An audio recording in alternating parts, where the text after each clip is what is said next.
I've thought a lot about Elon's argument that we might be in a simulation. No, there is a simulation. It's called literature. And we just have to decide whether or not to enter it. I'm currently in the midst of the later stages of Proust's great À la recherche du temps perdu. And Proust's observation of human relationships is perhaps more meticulous than that of any other writer. And it's impossible not to find yourself identifying with Marcel and his obsessive, jealous relationships, particularly with Albertine. It's the simulation. And you decide, I think, as a sentient being, how far to, in your own life, reenact these more profound experiences that others have written down.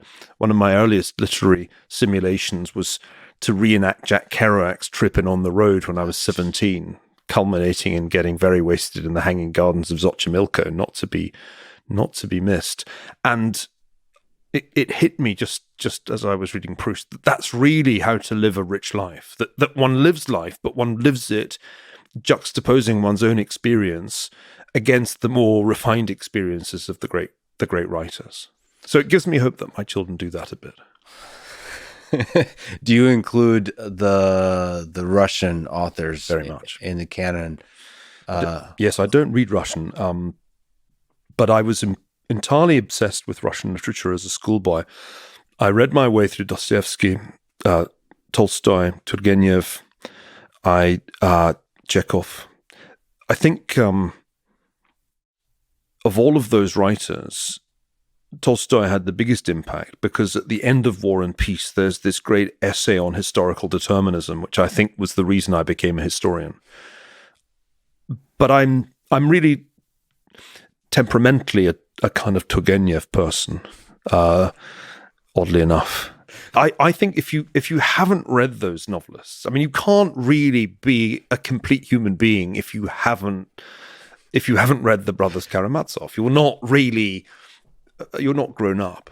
And so I think in many ways those are the greatest novels. Remember Raskolnikov's nightmare at the end of Crime and Punishment, in which he imagines in his dream a world in which a terrible virus spreads.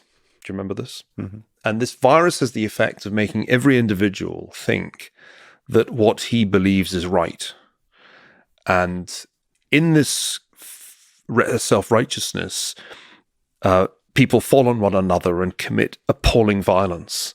Mm. That's Raskolnikov's nightmare. And it's a prophecy. It's a terrible prophecy of Russia's future.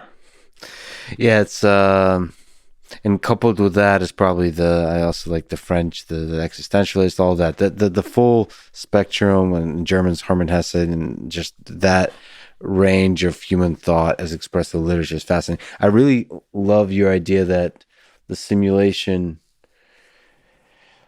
like one way to live life is to kind of explore these other worlds and borrow from them. Yes. Wisdom that you then just map onto your own life. So you almost like stitch together your life with these kind of pieces from literature. The highly educated person is constantly struck by illusion. Everything is an illusion to something that one has read. And that is the simulation. That's what the real metaverse is. It's the imaginary world that we enter when we read, empathize, and then recognize in our daily lives some scrap of the shared experience that literature gives us. Yeah, I think I've aspired to be the idiot from Prince Mishkin from Dostoevsky.